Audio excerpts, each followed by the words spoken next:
Hello my friends, welcome back to Terra. The 11th edition Warhammer 40k trailer has dropped, and with that comes a whole host of new Warhammer 40k lore for us all to enjoy. Whilst most of it has yet to be revealed, we do know quite a lot. We do know that after the return of Yarick, a whole load of Space Marine chapters have gone to reinforce the world of Armageddon, and in particular, the Blood Angels are there, and they are taking center stage in 11th edition, it seems. And with this has come quite a few questions, but most prominently, how are the Blood Angels even there? Which is quite an interesting question, because Baal, the homeworld of the Blood Angels, is on the other side of the Great Rift, or the Cicatrix Maledictum. So today I thought it would be a good idea to take a look at the Blood Angels lore around this and what we know. If you're not familiar, when the Great Rift was formed, entire star systems were destroyed in enormous cyclones of empiric energy, and countless billions were consumed by the warp. The Rift's emergence has ushered in a new era of apocalyptic war across the galaxy, and no race has been left unaffected. The Imperium of Man was hit especially hard when the Great Rift opened, with half of its worlds cut off from Terra, humanity's homeworld, and the Emperor's seat of power. World after world in the Imperium has been beset by war, cries for aid has poured out from planets facing alien invasions, heretic uprisings, and even demonic incursions. Worlds like Baal had previously been bathed in the Emperor's light and therefore able to traverse great distances, but now many of them face destruction.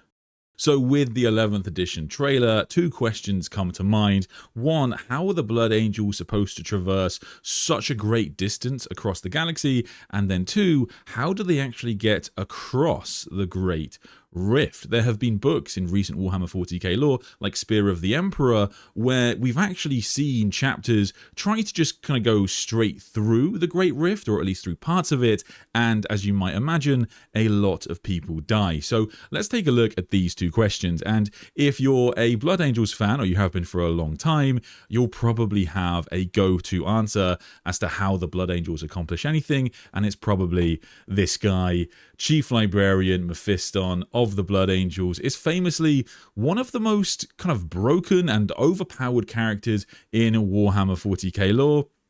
Even if his tabletop rules might not reflect it, in the books he is a complete monster. And yeah, pretty much. A huge reason the Blood Angels are able to accomplish so much in Imperium Nihilus is directly as a result of Mephiston being so powerful. So this is explored primarily in his latest novel, so Darkness in the Blood and the City of Light, where we get an insight into how Mephiston is able to use his extreme power to combat one of the greatest threats humanity faces right now. In Darkness in the Blood, we actually get this fantastic passage that talks about how Mephiston is basically able to project his soul into the warp, and in doing so he can kind of create a beacon for all of the other Blood Angel ships to follow. But importantly, Mephiston isn't actually able to do this alone, because he has to use someone else. So someone else guides Mephiston, and that someone is quite heartwarmingly at least a part of his gene father, Sanguinius. So the Sanguinor, the big golden angel that comes to the Blood Angels' aid in their darkest hour, is somewhere in the distance ahead of Mephiston, and he can kind of see that golden glint, and he then therefore uses that projection of himself in the warp to guide the Blood Angels' fleet. And this is, at least in part, how we've seen in the novels, the Blood Angels can traverse some pretty great distances. And this is a huge deal, because for the rest of the chapters lost in Imperium Nihilus, or trapped in Imperium Nihilus, they're not able to travel such great distances as far as we know. So for example, in Lionel Johnson's Son of the Forest, despite the fact that the lion is a Primarch, for at least most of the novel, it's pretty apparent that the Dark Angels, or at least the Risen as they've now become known, are unable to form a particularly large protectorate, simply because they just don't have the technology anymore to travel so far, and the light of the Master of Mankind is therefore cut off from them. But this doesn't solve the whole problem, because Mephiston, in all of his power, isn't actually able to traverse through the Great Rift as far as we know. And thankfully, modern Warhammer 40k lore has done quite a lot to answer this question as well. So there are two big prominent examples that we can point to when looking at recent novels. The first, which has been pretty well explored in Warhammer 40k lore, is the Nachman Gauntlet. You can see this in the top left of the map here, and this is a relatively stable corridor between Imperium Sanctus and Imperium Nihilus that has been fought over not just by the Imperium and Chaos, but by, you know, piratical Xenos warbands. Everybody wants to get in on this action, and this stable corridor is kind of near where the Eye of Terror used to be, and we do know that even characters like Rabute Guilliman have used this to get through to Imperium Nihilus. But excitingly, everybody's favorite Mars Mech Boy, Belisarius Cawl, has opened up another stable route right at the end of this edition in let me try again. Right at the end of 10th edition, because in his most recent novel, Archmagos, that book ends with Belisarius Cawl actually understanding and breaking down how Necron pylon technology works, and he is able to basically stabilize another bridge between Imperium Nihilus and Imperium Sanctus, and this is called the Atalan Gap because it's near the world of Atalan. And so now the Imperium has two routes that are relatively stable to traverse from Sanctus to Nihilus, and I think that from the way Warhammer 40k lore currently sits, it is most likely that the Blood Angels are using Atalan the Atalan Gap in order to traverse through, because it's very modern Warhammer 40k lore that Black Library will probably want to lean into, but also because Nachman was actually lost in the last campaign. So currently it is officially under the control of the forces of chaos, so the Imperials are unlikely to be using this right now unless we get another campaign establishing that in the near future. So that's probably answering the question, I think, for most people. How do they travel such great distances? They probably use Mephiston to get so far across the galaxy, because Baal is on the other side of the Imperium Nihilus, and then it's most likely that they probably use the Atalan Gap to get through to Armageddon, because it's actually relatively close to where Armageddon is. But there we go. I thought that would be an important question to answer, because so many people, I think, are asking this, and I had quite a few messages, people just wondering how this is even possible, because the Blood Angels lore in recent years has been quite concisely tied to Imperium Nihilus. I will note as well that Mephiston did use a webway portal basically in order to get through Imperium Nihilus, the Great Rift before, but that was for a relatively solo plot, which has now been all tied up. So it's unlikely that that's something that they'll be using again in the future. But I thought any opportunity to talk about how just broken Mephiston is in the Warhammer 40k looks is quite entertaining. He is a character known as the Thricefold Soul in Warhammer 40k lore, and we don't know exactly how that manifests too much, but he does use it, for example, in his latest novel to split into three beings. He can fight in three battlefields at once, and even Magnus the Red is particularly concerned with just how powerful this guy has become, and he also is able to stop time and basically turn a battle on its head during the latest novel. So he's a pretty crazy character, and I think one day we'll probably need a whole stream just kind of going through every mental thing he's ever done. But yeah, certainly in answer to the question, how did the Blood Angels get to Armageddon, Mephiston is probably going to be your answer. Let me know how you're feeling about the new edition. Let me know what your thoughts are, and yes, what you're hoping to happen. I think that it's really weird that we're going back to Armageddon straight away, because there's sort of not too much new lore.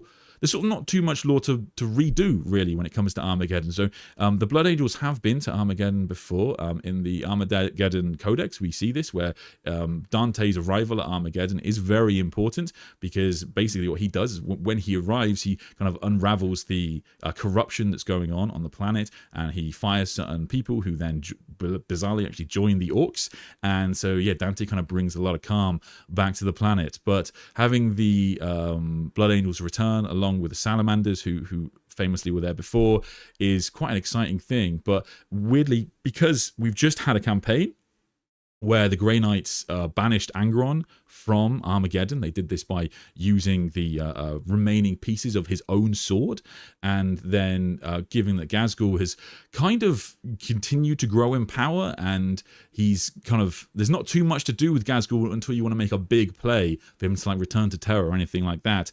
I don't know how game-changing this new Armageddon campaign will be, but that also means it's kind of an open question. They could do something entirely new, and we're sort of inevitably it's going to build up to the arrival of Ghazghkull, because from the lore that they've released so far, it looks like Ghazghkull's kind of lieutenant, Wazdaka, yes, Wazdaka is leading the Orcs as far as we know on Armageddon, but given that Yarrick has returned, it's very likely that Ghazghkull will make a play, and it's pretty exciting. Also very excited for 11th edition generally. The rules look like they've announced a bunch of rules changes that they're making. They look pretty good. If you're new to 40k lore, or 40k tabletop, or you never played, it's probably going to be a pretty good edition for you, because it is pretty beginner friendly, I would say. If Warhammer truly loved me back, there would be a unique Death Company kit released. I get where you're coming from. In a way, it's sort of very thematic that there isn't a solo Death Company kit released, because they are just painted black with, of course, the red X's on them. But yeah, the old kit was especially nice, and it gave you so many bits as a Blood Angels fan. So I can totally get lamenting not have access to all that stuff. But you've kind of got halfway there in this new Vanguard veteran squad. It looks like that they're doing. If you yeah, we can have a look. We have a look at actually 11th. Like if you have a look at the 11th edition box, we can kind of make out a lot of what is coming. Okay, yeah, and it looks like there's going to be a whole bunch of stuff. I think I'm most excited for just the baby land speeders back. I have a soft spot for them, and so I'm pretty excited just to see them get a whole new release, because they are just super nice. And very fitting for a Ravenry army. Yeah, on the box here. Can I screw in? Yes. Okay. So we've got the model they've revealed so far is literally just an intercessor. I don't know if they put it on here, but yeah, it's literally just an intercessor. So it's not particularly exciting. But Primaris Lieutenant, Primaris Captain. Yeah, he's pretty much the same loadout as before, so that's not too exciting. I was hoping for something Lightning Claw based. That would have been cool, or at least something to match the 2nd edition box art. Then we've got blue helmets. Blue helmets of Blood Angels is heavy support, isn't it? So that means you've got some sort of heavy gun. Is that a heavy bolter? So you're getting some sort of heavy bolt, some sort of long range firepower squad, an ancient, and then yeah, some Vanguard veterans. It looks like. Yeah, there's definitely there's 2 ancients there, so that is good. And then orcs. The orc releases look pretty good. There's definitely a psyker. There's definitely a like kind of big squig off thing or something of that effect. So it's pretty exciting. Could it be the contingent of Blood Angels that were fighting on Cadia? Good question. I don't think so, because they're pretty much, everyone would have been reconvened with Dante by this point. He would have pulled everybody home, and there isn't a story that properly follows that. But yeah, presumably they all made it back, and yeah, Lamartis has already ascended to Primaris, so I guess that really sees that off. It wouldn't be me if I didn't ask: can the Emperor and by proxy the Chaos Gods beat Goku? To be honest, I don't know. But like, to be fair to the Emperor of Mankind, or to be fair to Goku, I guess, like the Emperor of Mankind's lore isn't that he is infallible. He isn't like Mon Warhammer 40k has his like peak lore being ridiculous, but most of the time we see the Emperor in the setting, he is not the most powerful being you've ever read about. He has clear limitations. The Blood Angels ingeniously sent the Lamenters first, and all demons went after them and left the rest of the Blood Angels alone. I mean, I think the Lamenters have practically, like, they have practically no lore in Warhammer 40k in terms of novels, so it would be really good just to see a single novel on them. It's kind of bizarre, it's surprising that they haven't really, given how popular the faction is. Games Workshop very clearly know that chapters like the Lamenters are so popular because, like, not only do they feature prominently in, like, the Space Marine 2 chapters and the Unfoundings, but they also, like, the Carcharodon's got their own release. You know what I mean? Like, of Space Marine 2. So they clearly know how popular these things are. I swear to the throne, if Mephiston will get buried one more time, I would defect to Flesh Terrors. Yes, I mean, like, I don't think they'll do that too much. I did think that when they do the thrice-fold soul thing, so I'll just explain that a little bit more. In the modern Warhammer 40k, Mephiston is referred to as the thrice-fold soul. Cool title. Means not too much, realistically. So the thrice-fold is because his first soul was Calistarius, who he originally was. Then, when he beats the Black Rage, he becomes Mephiston. And then the third part, quite lamely, is described as being like his rebirth after going through the Primaris process. So in Age of Darkness, we actually see him arise and go through the Primaris process, and back then it wasn't really refined, so it nearly kills him and it's pretty gruesome. And so when he comes back, he's supposed to be the thrice-fold soul, but like very importantly in that novel, he's got a bit of Sanguinius' soul in him, and that should really be the third part of the soul, but they don't really lean into that so much as the Primaris thing, and it's not nearly as cool as it realistically. My theory is someone told Dante there was a possibility of a nap on the other side of the rift. He then brute forced his way through. You know what, you do raise a good point, Sarah, because the thing about the Blood Angels going to Armageddon is that it is quite surprising in that they have a lot on their plate. Armageddon is not an unimportant planet, but realistically, Mephiston, the Blood Angels are really all needed in Imperium Nihilus. So they have, of course, got to protect as many worlds as possible, along with the Lion, but also the Lion has now left Imperium Nihilus, from what we know, and has gone to the 500 worlds. So more of them are needed, and the threat of High Fleet Leviathan has not left, to which the Blood Angels and Barn are particularly susceptible. So it's not really clear to me why the Blood Angels were put on this task, but I assume as a reflection of 2nd edition. But lore-wise, it's kind of tough to justify, I think. It's ironic that the Lion's power is teleporting when he had the culture engine that gave him that power in Horus Heresy. Yeah, it's kind of funny that now it would be more valuable than ever, but yeah, they don't really have it, and it would make the Dark Angels particularly interesting as a faction right now. But maybe he'll get it back. Maybe he can wrestle it back from Vashtor. Probably not. City of Light covers how Mephiston gets across. Yes, but that isn't everybody in that novel, I should say. It's just Mephiston primarily, and he does sacrifice his little buddy, which is very sad. The main thing City of Light teaches you is just how great human beings are as batteries. Everybody uses human beings as batteries. They're phenomenally effective, and quite frankly, it seems like a really good way to solve the energy crisis. So that's my fist on. If there aren't any named legends among those BA on Armageddon, they could be a demi-company detached or left somewhere and then having made their way to a good war. Good question. Yeah, it's a good point. I think that they're likely like sent from Dante, because also there's this kind of new little lore they've put in around the Blood Angels. If you have a look at the trailer, they've got like a Mark 7 helmet, and they've got like Mark 6 shoulder pad and all this kind of thing. The idea being that the Blood Angels have been fighting for so long now that they've had to fall back on previous marks of armor. But yeah, they could have come from somewhere else, I guess, in theory. But I think it lands cool to have them have been sent by that. Do you think this is a moment where an Armageddon is lost? I don't know whether it would be good for the lore to lose Armageddon. I know that people understandably say that having the Imperium lose from time to time looks good, but like Armageddon, like they talk about in the trailer even, Armageddon is really sort of not worth saving a lot of the time. Like it doesn't do too much for the Imperium nowadays, and it's not like it's resource rich or anything like that. It has a historical context of that is unraveled in the Beast Arises series when it's teleported across the galaxy by the Inquisition. But like it's just sort of a world the Imperium has spent countless lives trying to save. So I don't know, it would be kind of sad to lose it, I think.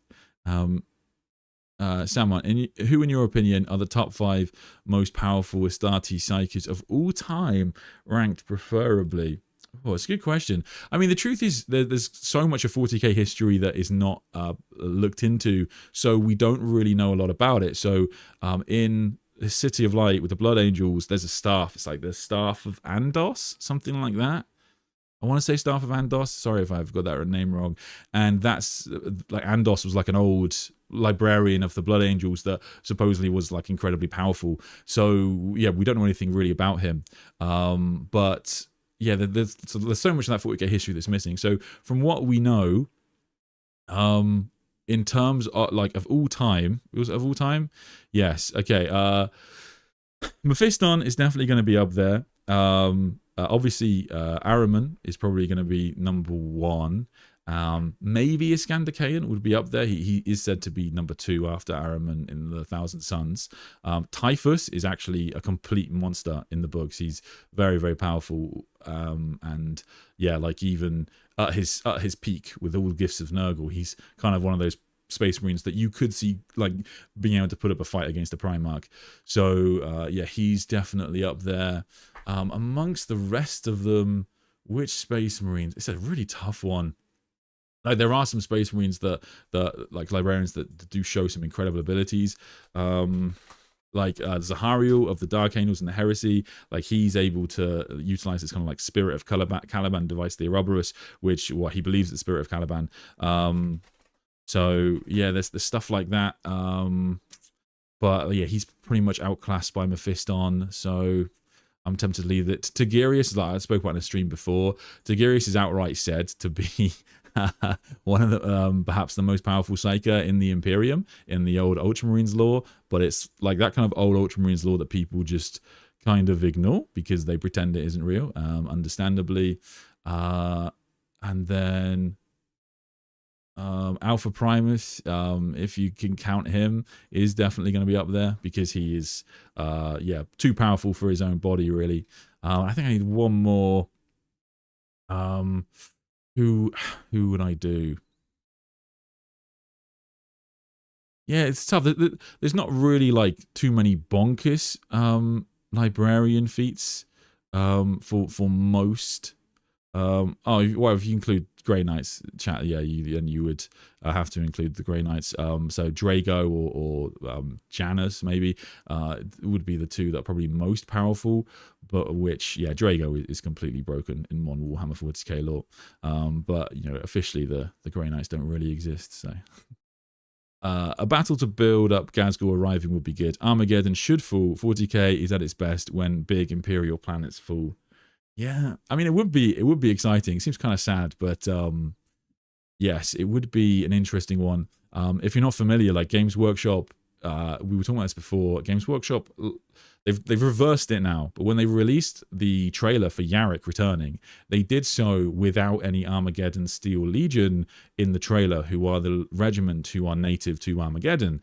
And they kind of explain this away because a lot of them did get wiped out after the first War of Armageddon, and like there's been various attrition after that. But it did kind of suck, and it did, you know, it was tough to accept because of course Cadia itself was destroyed, and they managed to bring it back. And like mainly, I think the problem is that looks-wise, the Armageddon Steel Legion and the Deathcoil Krieg do have some superficial similarities, and Games Workshop didn't want to sell to kind of gas-masked Astra Militarum regiments. But there was such a community pushback that it looks like they've reversed their decision, and now they said in a couple of years they are going to release an updated Steel Legion. So I don't know what to really draw away from this, if this is a positive lesson, because it's basically told us that complaining on the internet does work. And I don't know how good that is. But hey, I mean, it's good to know that Games Workshop do pay attention, I guess, and they do sort of listen to people. It's kind of fascinating because like there's so many decisions that they make that don't really make sense to us all, but perhaps, you know, their community outreach stuff is giving them data that is just different to what we all assume. There are so many prophecies on prophecies. I hope Robote's return and his disrupting of all predictions throws away a lot of these end-time only prophecies. Well, I don't think Warhammer 40k is bound too much by prophecies, because like most of the prophecies are like said to happen within the end times, and that could be, you know, centuries for Warhammer 40k. It's not like it's going to be a single battle. And, you know, like even when like, you know, the Leman Russ, you know, so I will return for the final battle. That doesn't mean, you know, you can easily interpret that as not being just for that one battle. I think that people would always expect Dante to be in the throne room during the final scene of Warhammer 40k or whatever it's going to be, but there's not too many predictions that I think are very difficult. There are things like faction specific, which I can understand being a problem. Like if you bring Corvus Corax back, you basically have to resolve the Carcharodons. If that prophecy is true, because it is said that once the Voidfather returns, the Voidfather, Yes, once the Void Father returns, he will redeem them, and so yeah, you'd probably need Corvus Corax to redeem the Quacaridons and sort of push them in a new direction, I guess. Or he will just return and be like, "No, I still hate you guys. Fuck off." But yeah, maybe. Let me know what prophecies you're thinking. The Red Corsairs Firstborn Marines look so much better than any Primaris, but I feel like the height difference between Firstborn and Primaris has been seemingly brushed under the rug. Yeah, it's not supposed to be too great. Yeah, and Space Marine size is very famously varied a lot across books. So yeah, the actual difference in height isn't supposed to be huge, and you can easily explain it away by Chaos Juice making people a little bit bigger. In terms of the Red Corsairs models being better, a lot of them will be. A lot of them are characters for the new models, so they're going to have a lot more detail, and the point of Primaris Marines is that they're relatively a blank canvas for anybody to buy and paint up however they want. So I guess that works, but I guess it depends what you're looking for. Yeah, I mean, yeah, a lot of people will just always prefer Firstborn, which is totally fair. Tycho needs to be alive. Cool. Yeah, I mean, you can hold out for that one. Maybe he'll get a third model, which would be great. Eradicators with bolters, is that what you're thinking? Eradicators with bolters would be cool, but then that's sort of, you already have, yeah, it looks like a heavy bolter. I was kind of hoping for a weapon we haven't seen yet on Primaris Marines properly. So what have we not seen? We've not seen like a normal melter. We've not seen a grav gun. We've not seen lightning claws. Yeah, there's quite a few things we could still do. I mean, in heresy stuff, I mean, you could do Volkite guns. You could do the assault cannons that they do. Yeah, there's a lot of guns you could do. So heavy bolts would be sort of boring, I guess. But yeah, I'd rather have them than not, I guess. I'll still buy them. Primaris armor seems to be effectively getting phased out, but then again, this is a community article. No, it's not phased out. I think a lot of people that don't like Primaris armor or Mark 10, as I should say, are going to say that sort of thing. So yeah, there's always going to be stuff like that is pushed about. But the truth is, all of the armor in this trailer is still Mark 10. It's just the odd shoulder pad and the odd helmet that has been switched. And when Primaris Mark 10 did come out, Games Workshop did say this was always allowed, and it was always going to be the case that some people would prefer certain armor marks, etc. So I certainly don't think you're gonna see any kind of reversal in terms of like the dreadnoughts or the types of armor or the bikes that you get. Even like the new land speeder, from the little glimpses that we get of it in the trailer, it is different. It's not just a reprint, and everything is getting kind of an upgrade.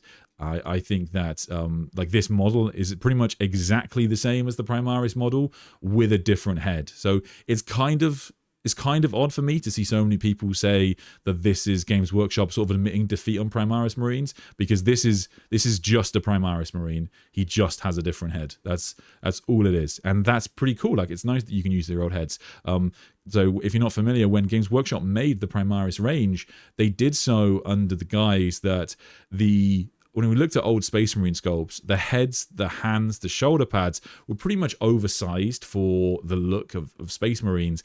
And so when Space Marines became taller, the shoulder pads, the hands, the heads all remained the same size, and everything else basically grew in proportion. So you will struggle to put things like old bodies onto Primaris bodies. You will struggle to put old backpacks onto Primaris bodies, because those are a little bit shorter. The heresy stuff is not so bad now, because the heresy stuff is bigger, but generally speaking, it's just all still Primaris. And yeah, I mean, they'll definitely incorporate lots of old armor marks where possible. You know, like even oh god, blah blah blah blah. Ventress, even Ventress, for example, he has his old like bolt gun and that kind of thing. And it's not, you know, when that every time they do anything like this, it's the same with Ventress. It was the same with the Stern Guard. Whenever these models come out, people go, "Oh, this is them admitting defeat." When it comes to Primaris, but that's not really what it is. It's just Games Workshop happily incorporating old armor into new armor, which is something that they always were quite open that they wanted to do, I think. So yeah, I totally understand people's frustration with Primaris, but it's staying until they decide to obliterate the range again and start over. Mephiston novels are fun. Just make Mephiston a little OP. Yeah, I think you're right. I mean, yeah, I think they can just get a little bit silly. Basically, it's kind of fair with Mephiston because he is, I guess, sort of supposed to be, but they kind of pull you out of it. I think I mean, when Mephiston is so powerful that he can, so there's a bit when the Blood Angels fight the Eldar, Mephiston can take over one of the Eldar, he can possess them, and then I think he fires on the Eldar or something like that, if I remember correctly.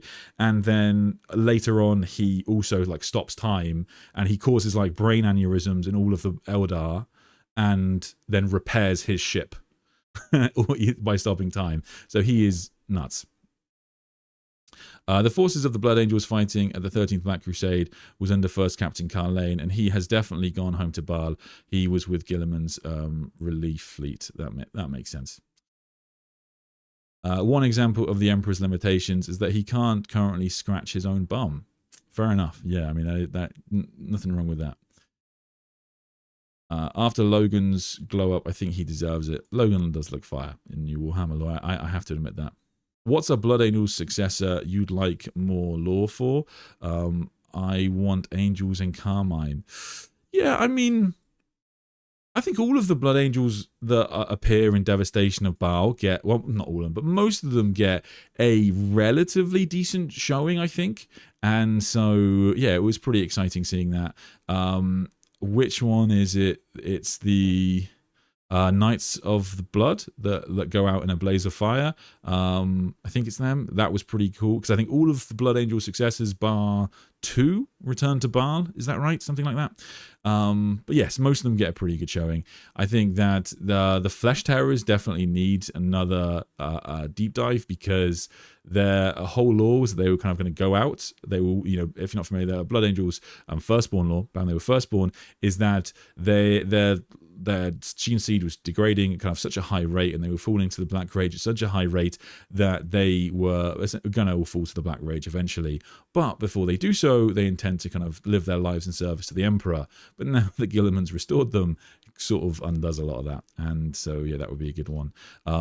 There's some, I do like the look of the Atlantean spears. They look beautiful as model, so I think that I'd love to see more on them. They're like I think they were introduced along with Primaris. I don't remember seeing them before that, but yeah, the Lamenters are probably the one that's most interesting. If you're not familiar, the Lamenters chapter are a chapter of Blood Angels who don't seem to fall prey to the Red Thirst, and that or the Black Rage, sorry, and that is likely because they made some sort of deal, and we don't really know why this happened, but quite famously since then, a lot of ill fate has fallen the Lamenters at various times, and so it seems like the positive theories are things like the Lamenters made a deal with Zeech, or the Lamenters messed around with some sort of warpcraft which granted them immunity to the Black Rage, but they are now forever cursed or something to that degree. So their cursed Gene Seed 21st Gene Seed chapter, founding chapter. So yeah, they're part of that group of just kind of mad Warhammer 40k lore that's never been dived into. They do get a little bit of a deep dive in the Imperial Armor tomes, but outside of that, they've never really had too much lore. Do you think that Mephiston could be Ahriman? I think I'm too biased towards Ahriman to give him an answer. I feel like if you make the answer Mephiston, it's a bit brutal. It's kind of Ahriman's thing. Ahriman is kind of I guess cursed by John French's. John French is a good writer, but his curse is that he doesn't seek to move Ahriman's lore forward properly. So like this is, I guess a part of it comes from the Ahriman series was started back when 40k lore was, you know, much more of like a setting and not a story, and so Ahriman's lore has kind of ties itself off at the end of book 3 and at the end of book 5, and so Ahriman doesn't get too much kind of meaningful progression, and eventually you kind of clock onto it and it gets boring. But to compensate for that, he should be the most powerful psyker. So we'll see. I mean, in recent lore, we do know that he gets access to the Halls of Leng, and which is like the halls of like the Emperor's Library, and so hopefully there's something there to go with. I don't know. He can do something pretty cool and learn something from the Emperor.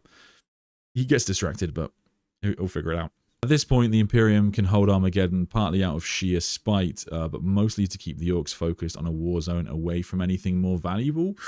Yes, I guess. Yeah, I guess that makes sense. I mean, like it's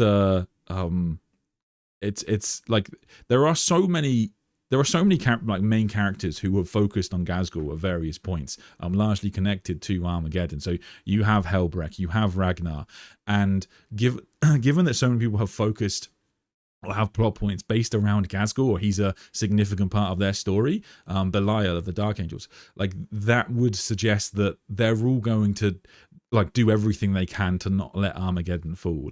It's always in the background of those characters' lore that they want to bring him down. So, like, yeah, it would be kind of funny just to have Ghazghkull win and take the world. Also, does Ghazghkull want to just rule over a planet? Who knows? The Carcharodon Chief Librarian also seems kind of OP. Yes, he can summon big sharks to come and attack people. Yes, he is very powerful. Terkaharangi, that's his name.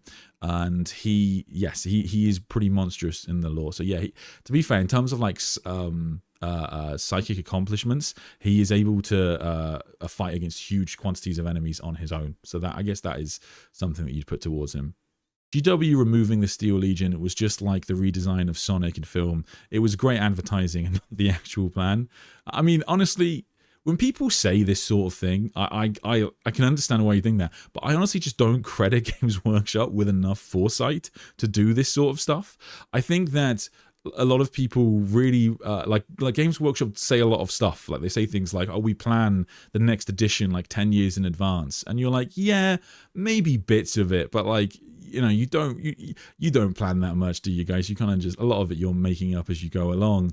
And like you know, if you think about the Age of Sigmar stuff that's come out recently, then it is almost certainly the case that they didn't plan this a long time ago. That kind of came, I think, out of, you know, a noticeable drop in sales or whatever it was going to be that dictated their decisions.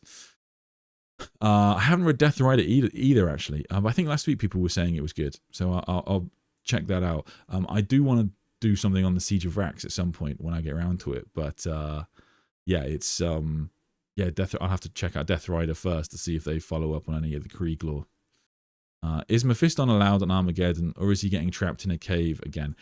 I don't think he'd be an Armageddon, but he could well be. It would make sense for him to be there, I guess, practically. But I suspect that most of the Blood Angels will still be on you know, in Imperium Nihilus, and given that there are 13 chapters going to Armageddon, I suspect it's a small amount from each one.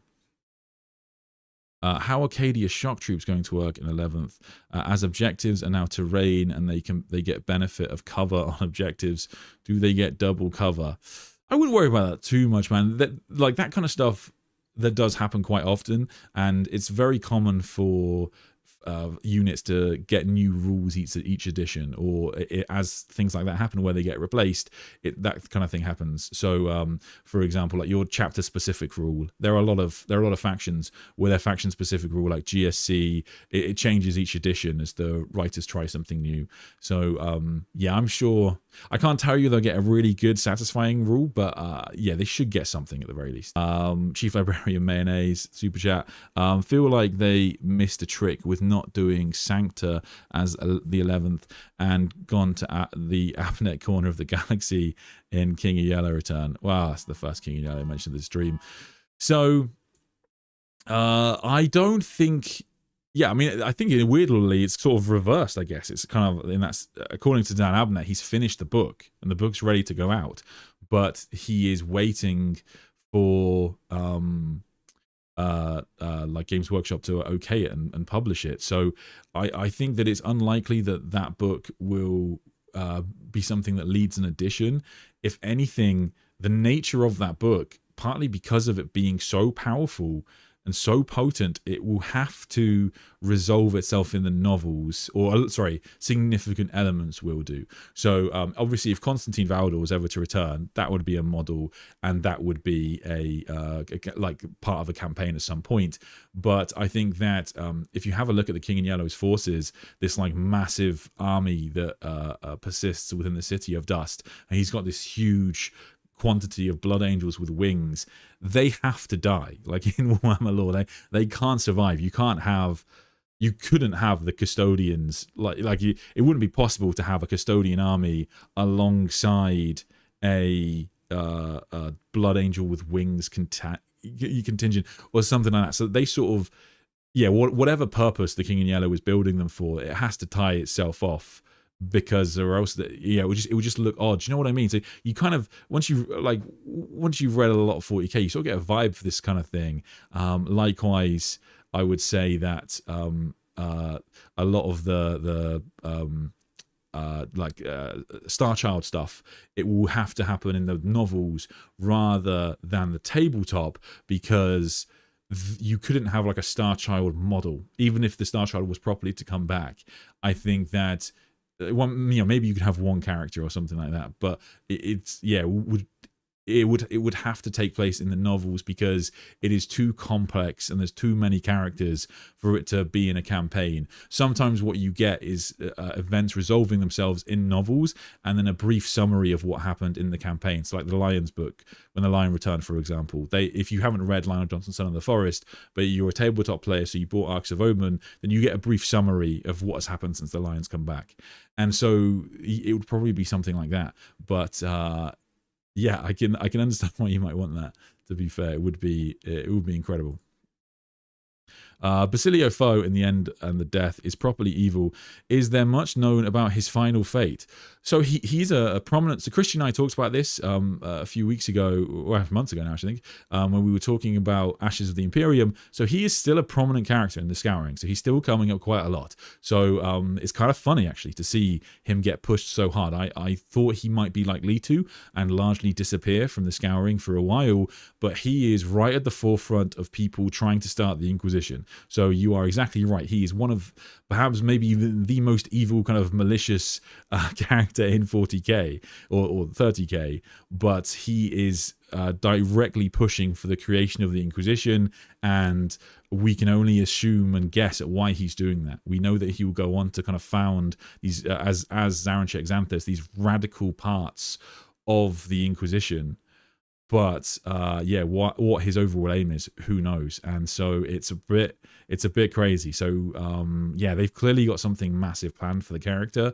But yeah, we'll find out hopefully in the near future. I think he'll keep coming up. In theory, he is supposed to die in like the 32nd millennium, I think it is, when he's finally brought down by less radical aspects of the Inquisition. But given that he's already escaped death multiple times, I would guess he's going to escape this one too. So I have every hope that he'll survive all the way through to 40k at this point. But he does deserve death. They would not be the only Blood Angel successor that made a deal with Tzeentch to control their gene flaws. Well, the Blood Angels, I guess, do have a bit of a history. So in the first of the Blood Angels omnibus, that's where you get this lore where you have this Blood Angel who has an Inquisitor puts basically like a demon egg in his back, and that he therefore grows wings and ends up believing that he is Sanguinius and has to be brought down by his brother. So it is, yeah, they're not immune to chaos, corruption, or too far away from it, really. I mean, they have. Yeah, tumultuous history. The Blood Angels have already nearly been wiped out like twice, I think. So Dante he's holding them together the best he can. You'll still then give him an answer. Do the Emperor and the Chaos Gods speak Goku? I don't know how powerful Goku is. Sorry, I've never watched Dragon Ball Z. I just never got that bug. Sorry, it's a terrible answer. But I like from what I can gather from like internet memes, I have no issue admitting that Goku would win, and I guess he probably will do, because like the Emperor in 30k at least isn't supposed to be this unbeatable figure. The Emperor in 40k, it's open to interpretation, but like my particular interpretation is that he's basically the most powerful person in the setting now, and he has a reach far beyond what I imagine someone like Goku could hit.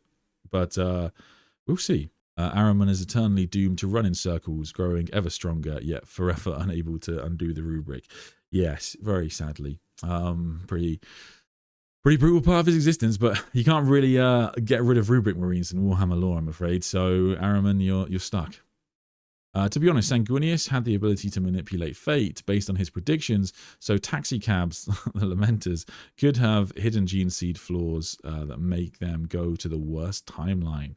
Oh, I see what you're saying. That's a cool theory. I like that.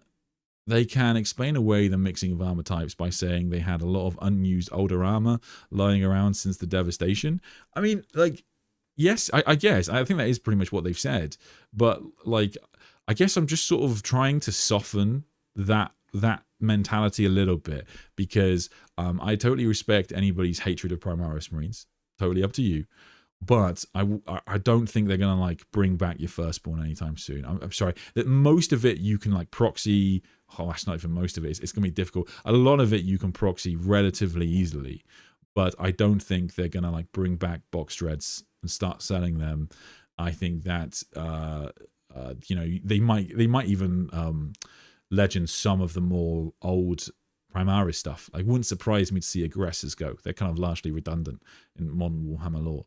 But given that Terminators are so prominent again now, but I don't think they're going to bring back the old stuff. I mean, like your old land speeders, the new edition is hopeful for that, because your old land speeders, like, I guess it depends on their size, but they'll probably be a pretty easy proxy for the newer land speeders, where you can't really proxy land speeders for storm speeders.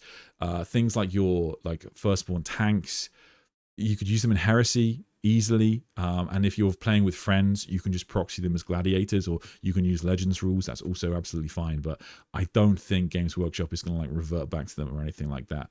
And I don't want to poop on anyone's parade here, but yeah, I think that a lot of people. Yeah, I think it's one of those things. The internet can get quite hyped on that sort of thing happening, and I'll be honest, I don't think it will. Sorry. Is the 500 world set before Armageddon? Can Titus appear? Great question, Argia. A really important question, which you'd assume, as a Warhammer 40k lore person, I'd have an answer to. But the answer is I have no idea, because Games Workshop don't put timelines. they don't fuck with timelines, because they want to leave it open. Because if they don't like writing themselves into corners, I think is basically what it is. So yes, we don't actually know. So this could be set significantly before or after Titus's 500 Worlds campaign, as maybe in the new supplement that would tidy it up, but as far as I know, they've not put any dates so far. Sorry.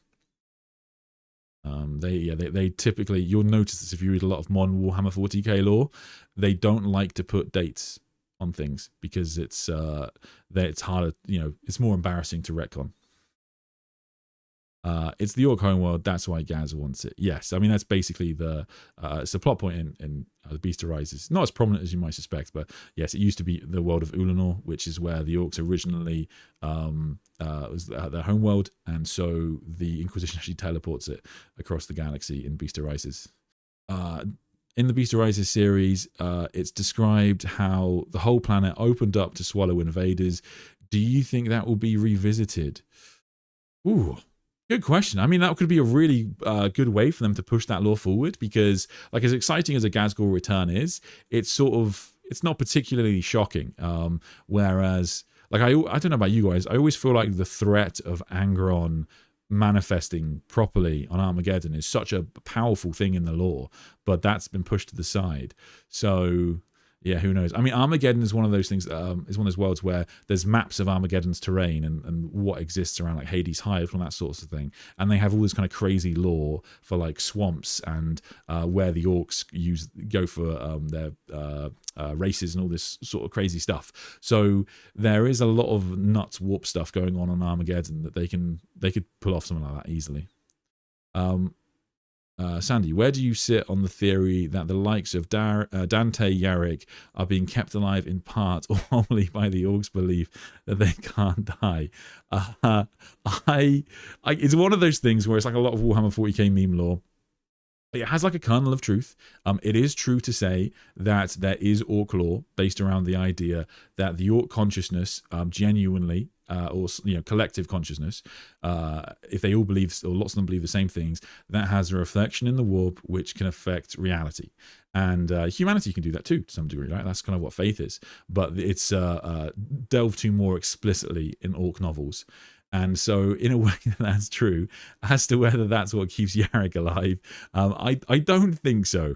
But, like, for example, Ghazghkull, we do know in Yarrick's novels, he genuinely does allow Yarrick to go free. That is true. And he does do so because he wants Yarrick to go off and make the Armageddon stronger so that it will be a better fight for Ghazghkull. But in Ghazghkull's novels, a fascinating little tidbit about Ghazghkull is he actually understands how orcs work quite well. So, for example, Ghazghkull seems to understand that Gork and Mork aren't real gods. He actually seems to know that. And he seems to understand that he just needs the orcs to continue battling so that they go stronger and stronger. And so the idea that Ghazghkull is out there because he is the idea that the Ghazghkull believes he can make Yarrick a more powerful foe by releasing him, that might actually be true. He might think that if he can kind of set Yarrick up as the most powerful thing, but it's not explicitly said to be the case. So it's like a lot of stuff. There's a kernel of truth in it, but I doubt it. Yeah, but I mean, it doesn't say it's not true, so you can totally believe it if you'd like, and it's part of the fun of Warhammer, I guess. How many librarians would it take to kill an average Primarch? Depends on the librarian, right? Like Guilliman is almost brought down by Corferon, and Rogel Dawn, with an Athame. So, like, yeah, I mean, there's all kinds of like crazy warp stuff you can do. And so, yeah, like psychers, it's kind of magic in Warhammer is like magic in a lot of settings. It can kind of bypass a lot of typical rules. I would imagine like 40k Primarchs have more of a defense, so they would probably do better. Like there's quite a famous, like, well-loved scene for the Lion in the Lion's Primarch novel where one of the Crave enters his mind, and the Crave are ancient psychers, they're ancient Xenos, so they're incredibly powerful, but like he's like, you've made a mistake by coming into the mind of a Primarch here, and he just like psychically, even though the Lion's not like a psyker, he brutally defeats it. So I would guess, yeah, nowadays they've got more of a defense, but and also, like, fascinatingly, there's a bit in like I've talked about so many times, but I think it's just crazy. There's a bit in The Silent King where one of the word bearers throws these like warp arrows at Guilliman, and like just like so casually, Guy Haley writes that the Emperor intervenes and like swipes down from the warp and just turns these arrows to nothing. So even if you were powerful enough as a psyker to defeat Guilliman or the Lion, the Emperor would intervene. But I guess in the Lion's Primarch novel, you have the other way, where he is bound by psychic chains, like chains manifested from his own guild. So is Guilliman, I guess, when he's caught by the Red Corsairs and the Lord of Change, Karis Fateweaver. So yeah, I guess it depends on. Yeah, I mean, you could definitely write like just one psyker beating a Primarch, but typically, I'd imagine it would require a whole heap. Will Tyberos ever cross the Rubicon?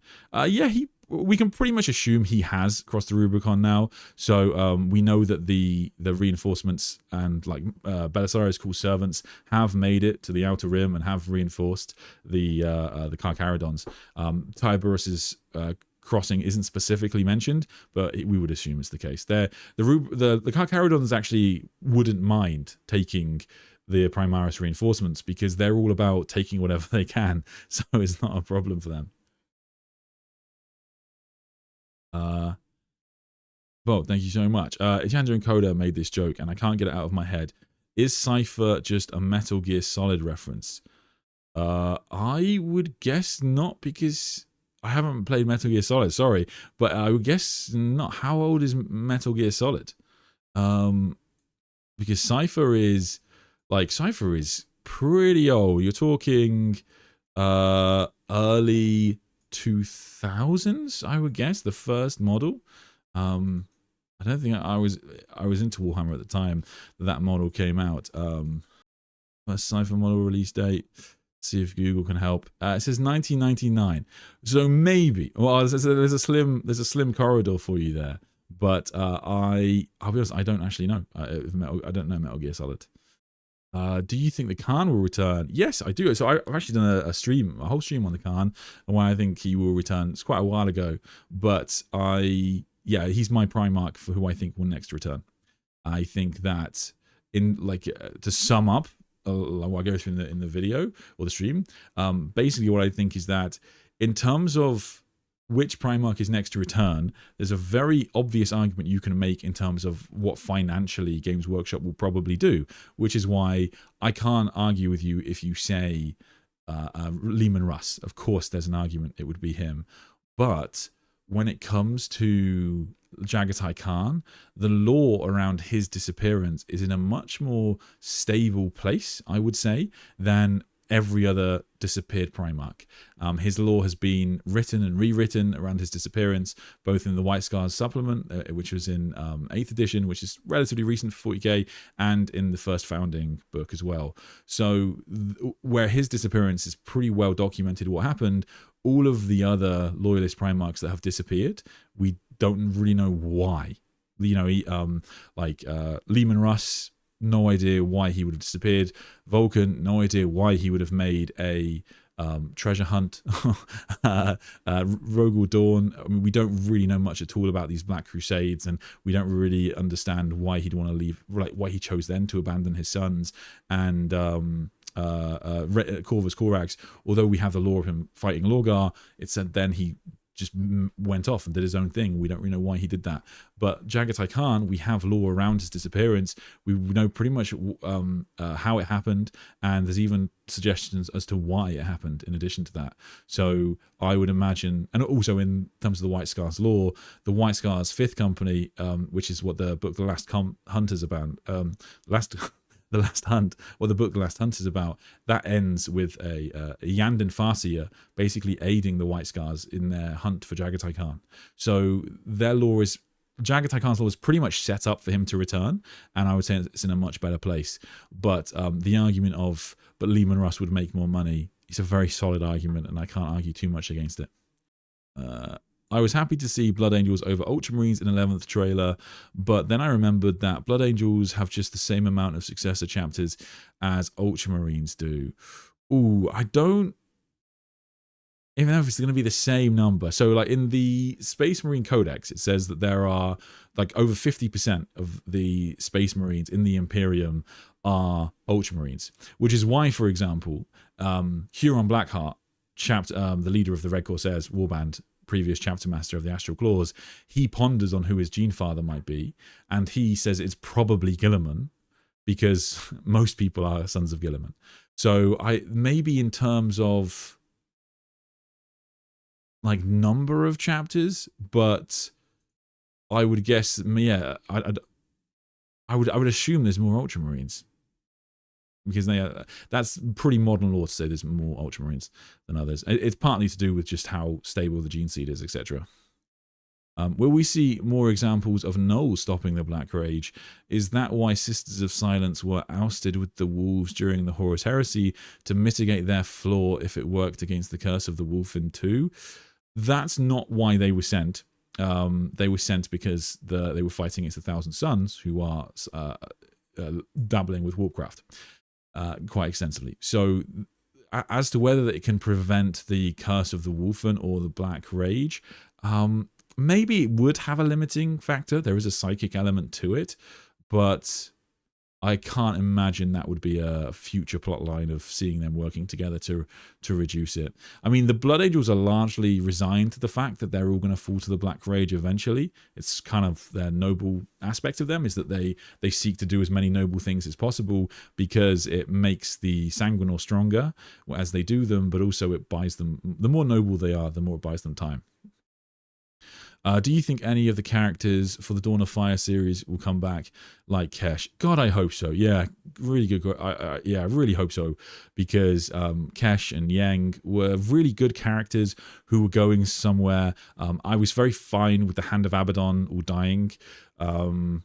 There's still a couple of them that are still about at the end of the book, but I'm all right with them dying or dying in the next books.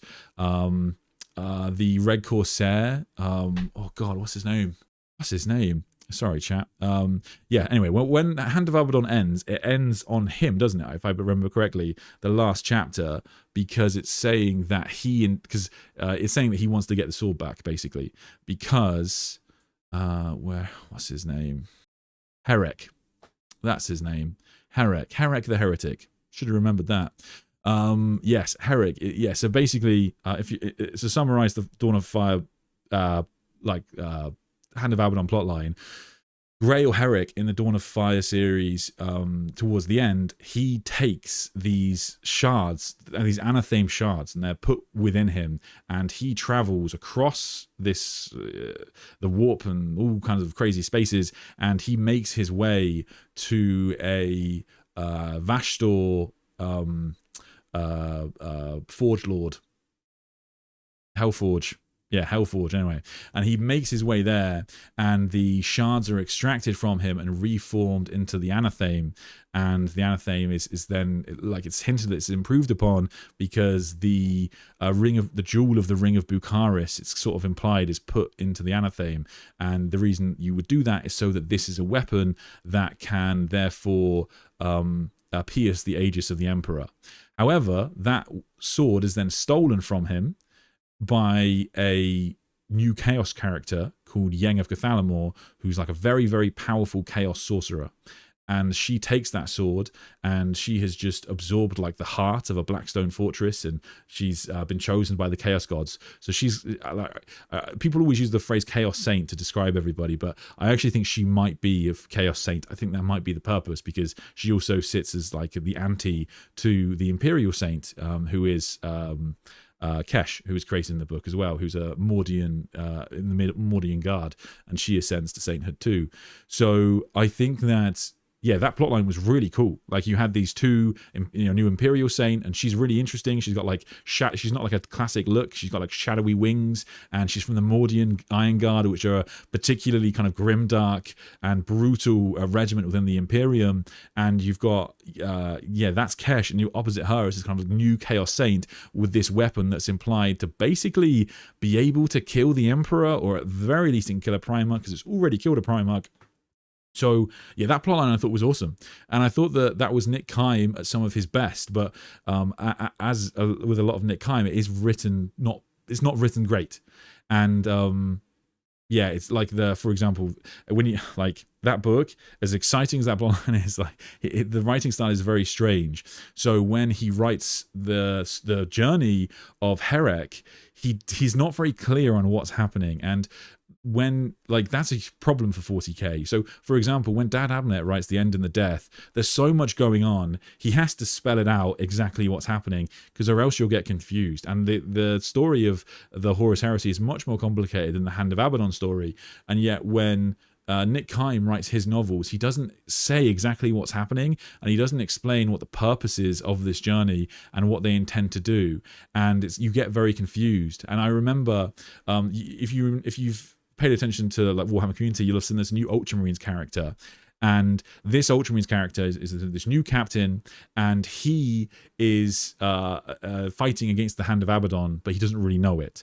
And when he fights against one of them, he kills this Plague Lord. And in the book, I remember thinking, like, that's very strange, because they don't name the Plague Lord, but there was another Plague Lord earlier in the book. And it's only later on where they imply that was the same character. And I'm like, why are you writing this so cryptically? Why are you trying to make me figure out who's who. Like there's just so many characters in the book. There's just so much going on. Why can't you write things in a clear way? And so yeah, Nick Kime is a really interesting author for me, because I feel like he gets a lot of 40k. I feel like he understands what are engaging storylines, but he is not very good at writing things in a clear way. Like the Salamanders trilogy is another one where he comes up with some great plot lines for the Salamanders, man. Really cool stuff. The idea that a salamander would be so close with the black dragons and that would turn them to chaos, and all this stuff is really cool. You know, the oldest salamander that's ever existed, all this kind of awesome lore that you're like, oh, fucking hype, man. But then it just fizzles out, and he doesn't really resolve storylines, and he doesn't, like, he can create awesome plot lines without giving them the support that they need in the lore. And it's just sort of, yeah, like I feel like he's probably quite suited to the job he has now, because I kind of want him to create plot lines but then give them to other authors to write, because he kind of he's good at like kind of radical stuff, like pushing lore forward. I think he's good at that, but he's not the best writer, I don't think. Sorry if you're watching, Nick Kime. Sorry, it's people asking again, will Tybros cross the Rubicon? He almost certainly has done. I think you're very likely to get a Tybros model at some point. He used to have one from Forge World. Actually, they might still sell it. I don't know. But yeah, he'll get one again in the future.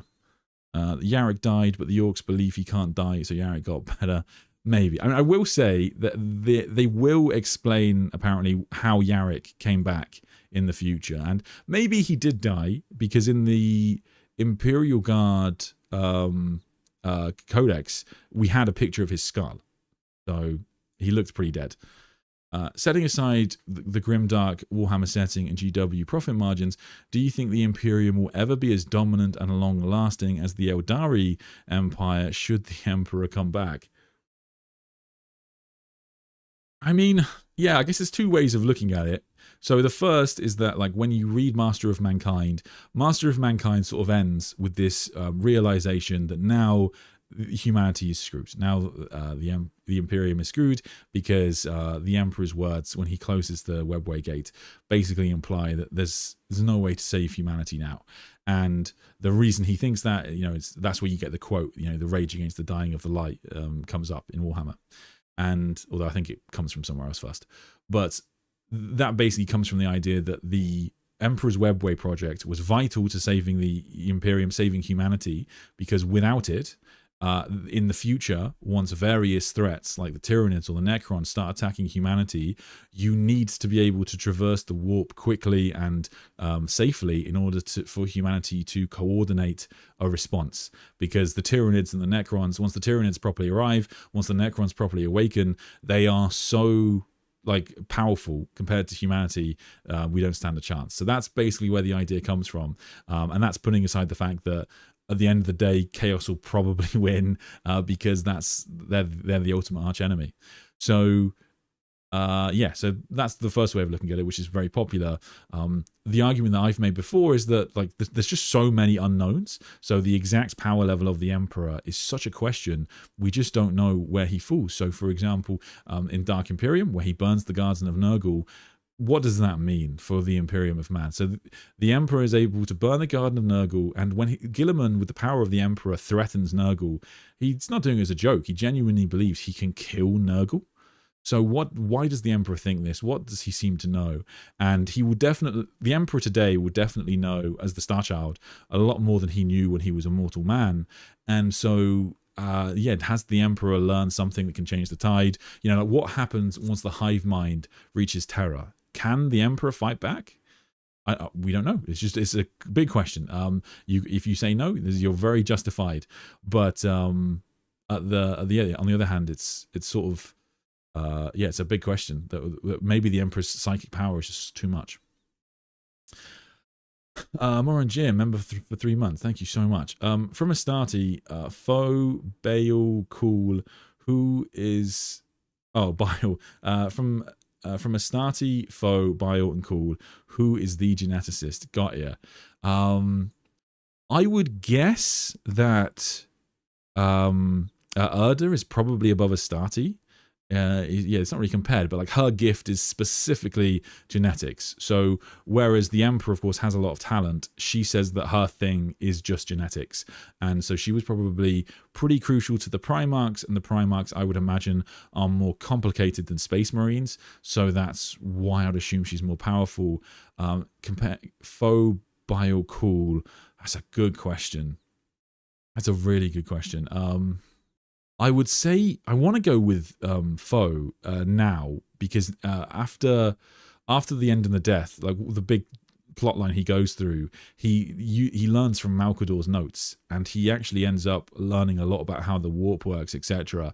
And the fact that he is able to create things that affect both real space and the Immaterium is sort of a unique way of killing stuff and very potent. So I can't imagine Cool doing too much in that realm. But yeah, like Cool is got to be lower than Astarte, I would say, because she made the Space Marines, he improved the Space Marines. Well, maybe you could go the other way, but I feel like she made more organs. You know, I'm attributing more organ creation to her. In terms of Bile, yeah, I mean, Bile, Foe are both like anti-Astarte, anti-Primarch, so they have a similarity there. I've got to go with Foe above Bile. But yeah, it's a good question. It's a really good question. Yeah, I'm gonna go Foe, Cool, Astarte, Bile. Actually, no, Bile, Astarte, I think. Yeah, that's a tough one. I'll probably change my mind in the next 10 minutes. Where were we? Riding in on a warp horse from the outer webways with some new wild warp buddies. Jagatai Khan, yes, we'd love to see it. I would like a movie of the Siege of Terra where we get flashbacks of all the legions and how it came to the Siege of Terra. That could be cool. I mean, I think an animation on like one aspect of the heresy would work. Love the White Scars and really like your idea for a Dark Eldar White Scars focus. Yes, I mean, seems relatively likely. I mean, they obviously hate the Drukhari, and he follows the Drukhari into the webway, so it's relatively likely. Rick Priestley said Cypher was inspired by a cowboy gunslinger, I think. That makes sense. I think, like so much of Warhammer, a lot of the original stuff comes from relatively mundane places. You know, like Sly Marbo, of course. It's just Rambo. What do you think are the next Primarchs to come back? I feel like Perturabo is around the corner with the recent focus on Vashtor / Iron Warriors. That makes me think Dawn. Yes, that is totally understandable. And I would have said yes, but like, yeah, I think that's probably what I would have said before. But like, the more I've thought about it, the more I sort of dwell on the idea that maybe it would be nice to have Perturabo back without Dawn for a while, because inevitably they will lean into that rivalry in the long run. But maybe it would be nice to have Perturabo back on his own for a bit without Dawn coming through. So I think that, yeah, Perturabo as the next Demon Primarch to return. I think that the impression that I get from reading The End and the Death and The Ashes of the Imperium is that they've planned out Perturabo's ascension quite clearly. Yeah, I think they know what they want to do. So Demon Perturabo coming back next. I would guess next edition. Well, actually, timeline-wise, we had 6 years between Guilliman to the Lion, and the end of next edition will take us to 6 years from the Lion's return, pretty much. So that would bring, timeline-wise, that would fit for the next Loyalist Primarch. So maybe Perturabo middle of next edition, and Jagatai Khan at the end. They don't have a massive connection in the lore, but they have got a lot of similarities, and they are, you know, they both seek wisdom, and they are both incredibly intelligent. So yeah, you could definitely do something with that. Or maybe the fact that, you know, the White Scars are not known for their siege warfare could make the combat quite interesting, you know. So yeah, there's some stuff you could do with that. So yeah, I'm gonna go Vashtor. I think I've refined this. I'm gonna go not Vashtor, Perturabo, then the Khan, and then Lorgar, and then I would guess Leman Russ. Oh, actually, no, I'm going to stick with Leman Russ last. I think that would be more interesting. Then Corvus Corax, then Dawn, and then Corvus Corax. No, sorry, Lehman Russ. Sorry, Lehman Russ last. It's funny at this point, Gaz is the smartest orc, makes a huge chunk of his brain. To be fair, Grotznig I think is still quite decisively smarter, but he is a lot smarter than you might suspect, which is pretty funny. And it's the fact that he sort of seems to have this understanding of the warp that even very smart people in the Imperium don't have, that it makes him a really interesting character. Like, that's a really cool tidbit.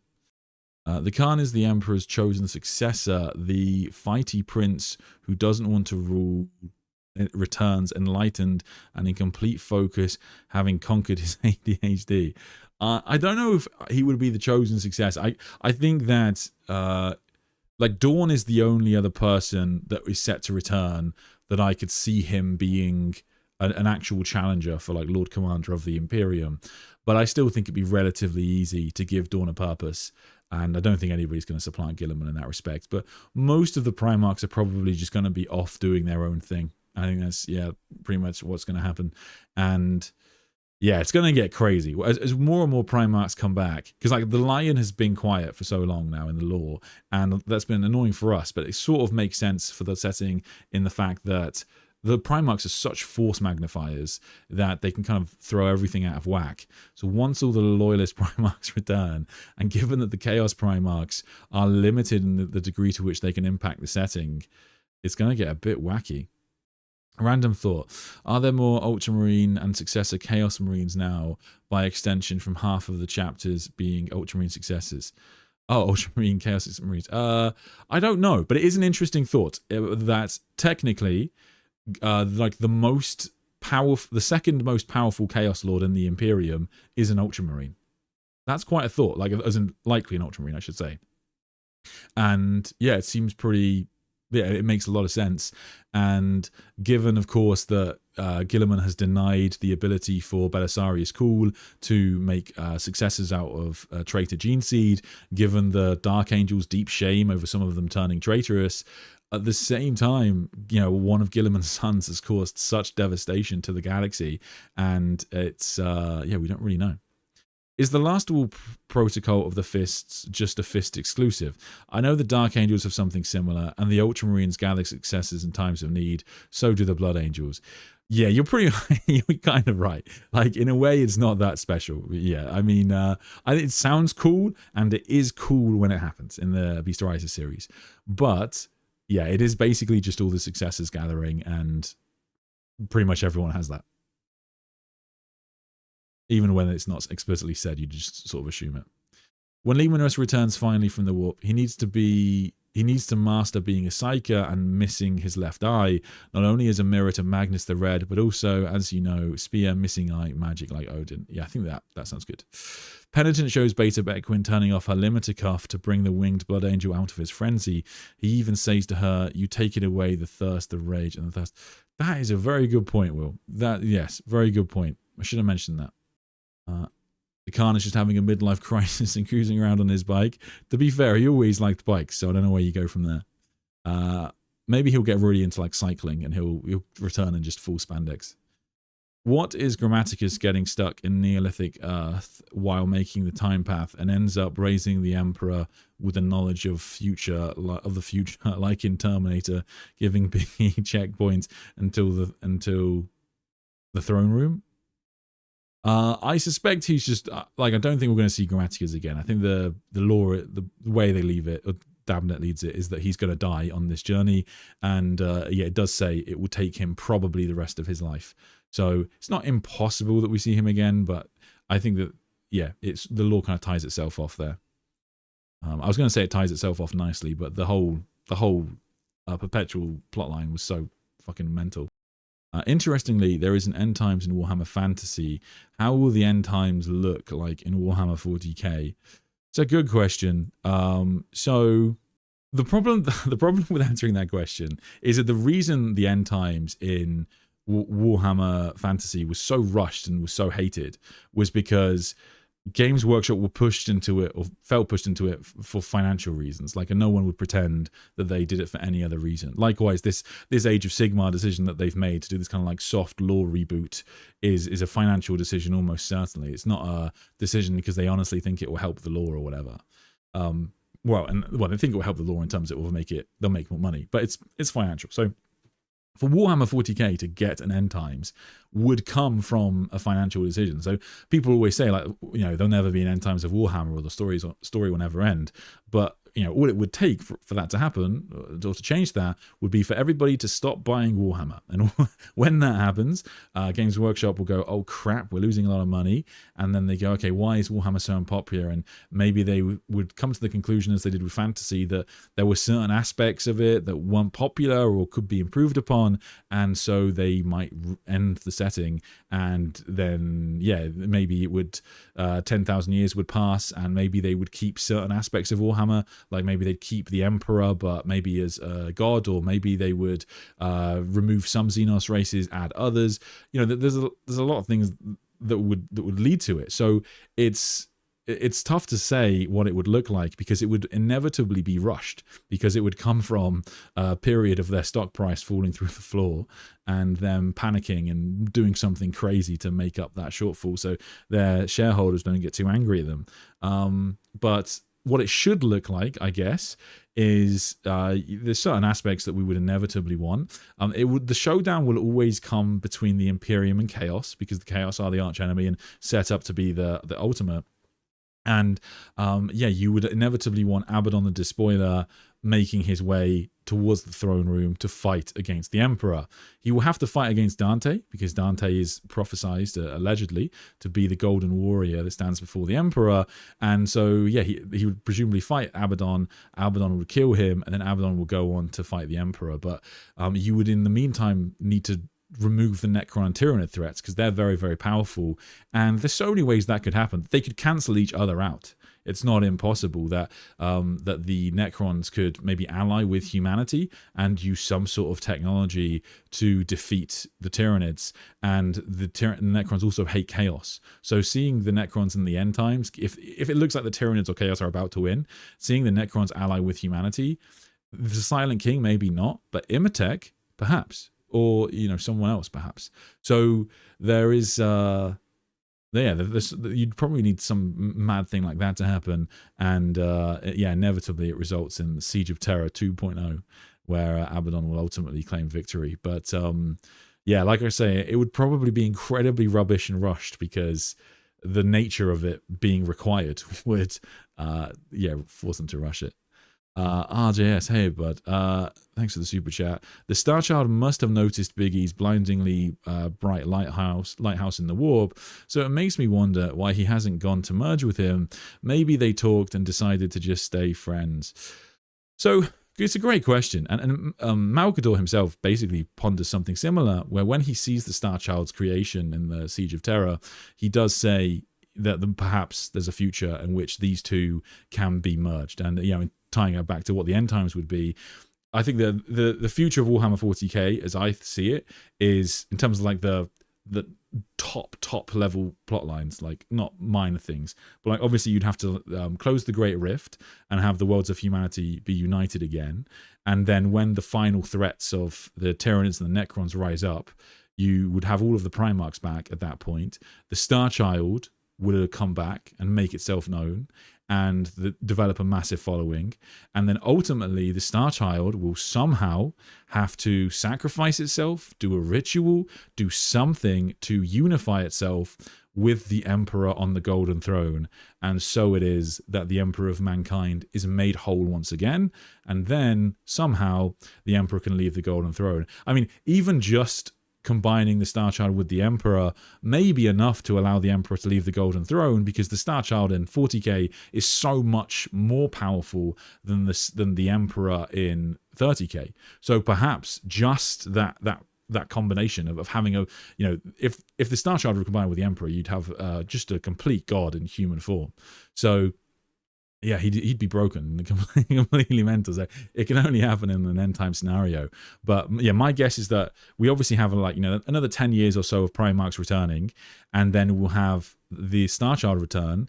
That plot line will probably last again 10, 20 years, and then ultimately it leads up to the Emperor being restored. And that is where the Star Child will go. But I think that the Star Child will come back as like it will be the Emperor. My guess, total guess, is that when the Emperor comes back, it will be they'll know they're the Emperor, like maybe eventually, but they won't like have all of his memories word for word. They'll have his power and they'll have like lots of his tendencies, I guess, but I don't think they will be a carbon copy of him in human form or anything like that. Yeah, if the Star Child could combine with the Emperor, as to whether, you know, you do raise a great question, like as to whether it would want to, like maybe, like when the Star Child was created, it was the love, loyalty, and compassion of the Emperor. But since then, it's gone through 10,000 years of being worshipped as a god that will smite the enemies of humanity, and everybody devoutly worshipping it near enough across the Imperium. So, like, perhaps it's become something entirely different, and maybe it would be worried about losing, you know, that person if they were ever born. Maybe they would be worried about losing their humanity. So, or losing part of themselves, so maybe they wouldn't want to be united, or maybe they see the thing on the golden throne as so horrific that they don't want to unify with that. So the idea that they don't get along is definitely a big possibility. I think Cal is more general than just genetics. Yeah, they all have genetics, but to be fair, all of those four do have kind of like genetic parts of their lore, of course. If the webway is so key to humanity's survival, has the Emperor been pondering on his golden throne for the last 10,000 years, pondering alternatives? Perhaps he's been pondering, trying to come up with, with alternatives, and maybe that will play a part in it. It's a relatively understandable development, but I guess because he has the future sight, it's sort of, sort of implies that there's nowhere for him. Yeah, like if he just needed more time, it sort of it counteracts the whole, you know, the humanity is doomed, raging against the dying of the light. Do you see what I mean? Because all of a sudden, yeah, that turns on its head and goes, oh, actually, no, you know what? Give him another 10,000 years to come up with something different. So I guess whilst it makes sense, I feel like they wouldn't do it, but yeah, I can't really say it can't happen. Here's a question for you. The Siege of Terra, the Eternity Gate, Sanguinius fights the Titan, then Carbandit, then Angron. There are parts where he is described as glowing with a bright light. Do you think that this light is the Emperor working through Sanguinius? I don't think so in those scenes. I never got that sense. If there's any wording in particular that makes you think that, like, please do let me know.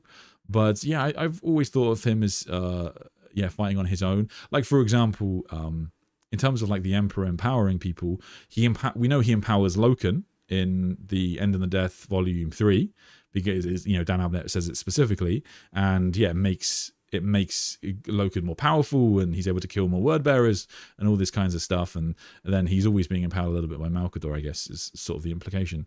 So yeah, I don't think Sanguinius is being empowered by the Emperor there. And yeah, the Emperor's power at that point is getting beaten down by Horus. So yeah, I think it's just the raw power of Sanguinius being a badass, to be honest with you. I don't think, nothing else needed. If the warp is eternal and gods exist in past and present, wouldn't that mean the Dark King will never happen? Great question. Really good question earlier. And the answer is that you're essentially right. And that plot point is, that question is basically raised in the End of the Death Volume 1. Like, how can a future god exist if the warp is eternal? And yeah, basically they give a bunch of word salad and say, yeah, but you know, it's fine. But yes, you are exactly right. I think that there's sort of an in-between that we get. So for example, the name of the Dark King is chosen by Dan Abnett for the next Chaos God because it is the title of Conrad Kurz, and it is one of the tarot cards in Warhammer 40k.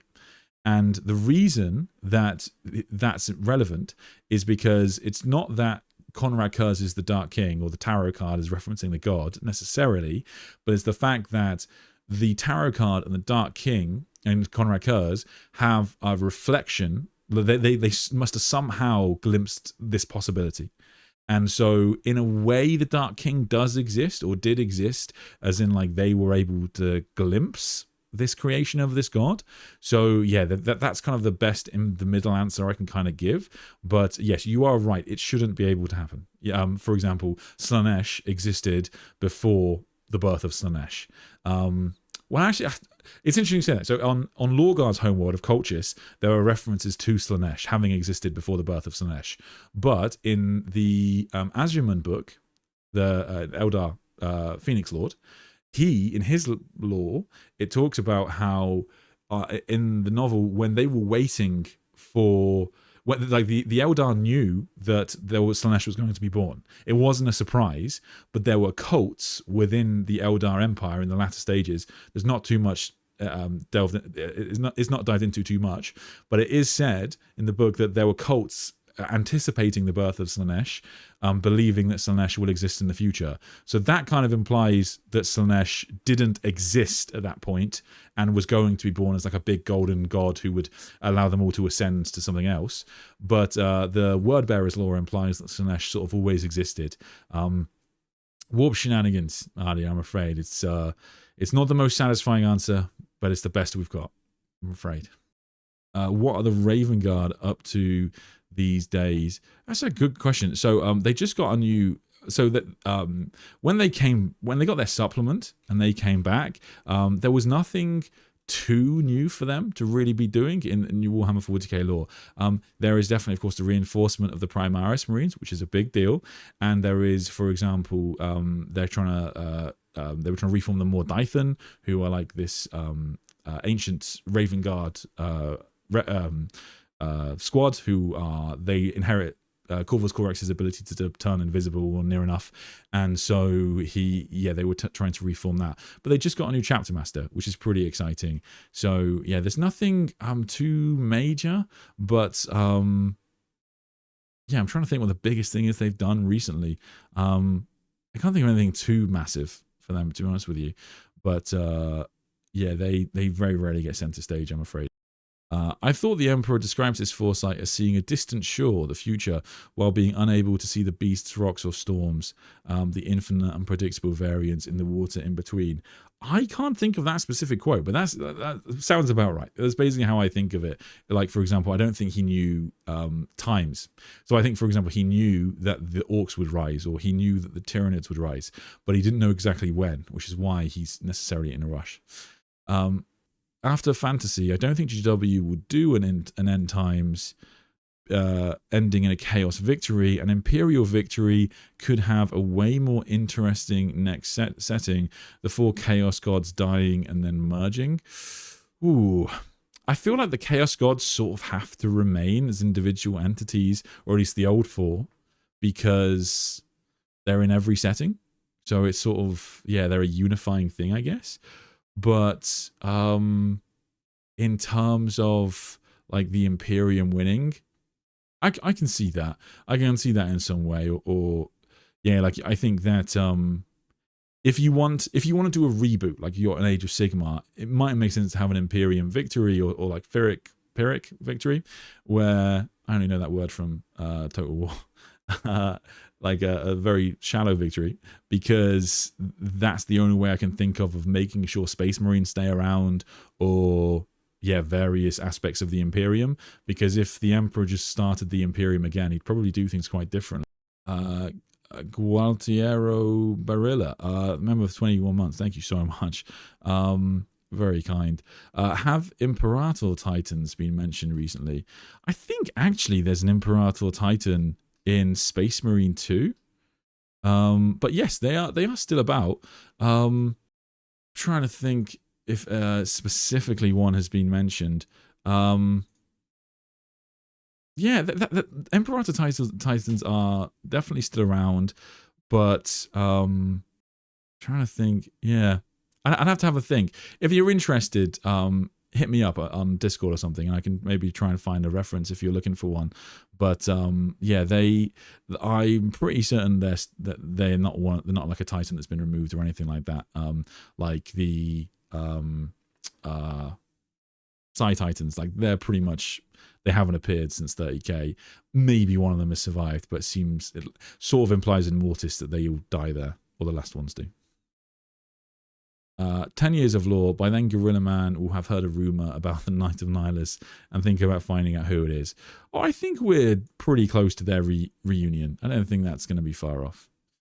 I like to think that a god in the warp can be born and not exist until then, but also have always existed because the warp exists disconnected from our time reference point due to quantum mechanics.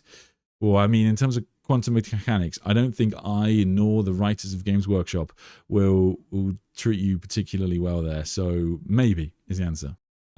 I keep meaning to look into it, but what is the lore behind Sanguinius' spear? It seemed a very holy weapon from it, from what I have seen in the Siege of Terra. Yes, I mean it's still a relic that they have. The spear of Telesto. Yes, the spear of Telesto. Yes, I mean it's still a relic that is used by Archeo in the Blood Angels omnibus. One of the more controversial things that he does when he's sort of pretending to be, or believes he is, Sanguinius kind of reborn. So yes, he pretty much dual wields most of the time in the siege with the blade and carmine and the spear. The spear was kind of like a mitt, a blast, which is pretty cool. So he's got a bit of range to him, old Sanguinius, which is just jumped in, and sorry if this is off topic. I just read Kraken Blood. The Tech Marine is a beast. Do you know of any book from the POV of a Space Marine training at Mars to become a Tech Marine? The Iron Warriors trilogy will interest you. I've only read the first two. I think the third one's actually out, but yes, the Iron Warriors trilogy will interest you. Also, War of Secrets, which is Dark Angel's book, which is not Tech Marine, but again, you do get that insight into working with Mars and how it sort of affects them, and the fact that obviously there's always going to be a gap distance between them and everyone else. But in terms of just a Tech Marine that's going to be different, I have a think. I can't think. I don't think there's anything. I wanted to bump my previous comment asking about the Bloodthirsters Abaddon killed for a previous stream. Do we assume they're a Bloodthirster because they follow Angron? Oh, I'm trying to think. So what that's probably in reference to is Abaddon gaining the favor of Angron. So the only real reference to it will come in the Warhammer Vault, where maybe in a couple of the Chaos Space Marine codexes it got repeated, but in the Black Library, sorry, in the Vault, in Codex Supplement Black Legion, I think it should be in there. From Angron, Primarch of the World Eaters, he gained the favour of Khorne. In the blood-soaked depths of Gorswirl, the Despoiler fought the Primarch's demonic champions, sending each one screaming back into the warp in a terrifying spectacle of blood and death. There you go. Yeah, I'm pretty certain there's a reference. Yeah, so I don't, exactly how many it is, I guess we don't know. But yeah, presumably they would be all manner of... Yeah, all manner of stuff. I believe there's like 888 Bloodthirsters, or 8 times 88. Something to do with 8, isn't there? Maybe the concept of a god representing lust and excess was always on the books, but substantiation into an actual god needed to be triggered by the Eldari. Perhaps. I mean, I guess I would assume it's more something like, and I'm assuming here, but I would guess it's something like Slanesh always existed, but she hid herself from existing for a while, or somehow, something like that. But yeah, it shouldn't. Yeah, it is contradictory. But I guess the point of the warp being madness or not something we can understand makes sense. We had any lore on Sergeant Telion since the last Uriel Ventris book. I don't think anything on Sergeant Telion, I'm afraid, mate. But maybe if there's a new expansion on like old One Eye or something, he'll come back. Isn't the new Raven Guard chapter master the guy from the Uriel Ventress novels that Uriel picks up on Medringard? Yes, he is. Yeah, which is that's really cool. Like, it is cool that they remember that kind of thing, and yeah, it's nice to give him at least some background lore. I've always had an end goal in mind, but there are a plethora of pathways for him to traverse. Oh, he has an end goal in mind. Yes. If Chaos Gods fuse, would it be Captain Planet? Maybe. There is a wreckage of an Imperator in Space Marine 2. The one in Space Marine 1 was a Warlord. Nice. Yes, I think that's what it was. It looks, I can't remember which level it is, but yeah, it looks pretty cool. You can probably find an image of it online. The only way to end the setting is to have the good guys win, therefore orcs would rule the galaxy. Nice. 40k end times idea. The Nids win, Chaos seethes, turns back time to M39. Maybe. Oh, sorry. We answered that.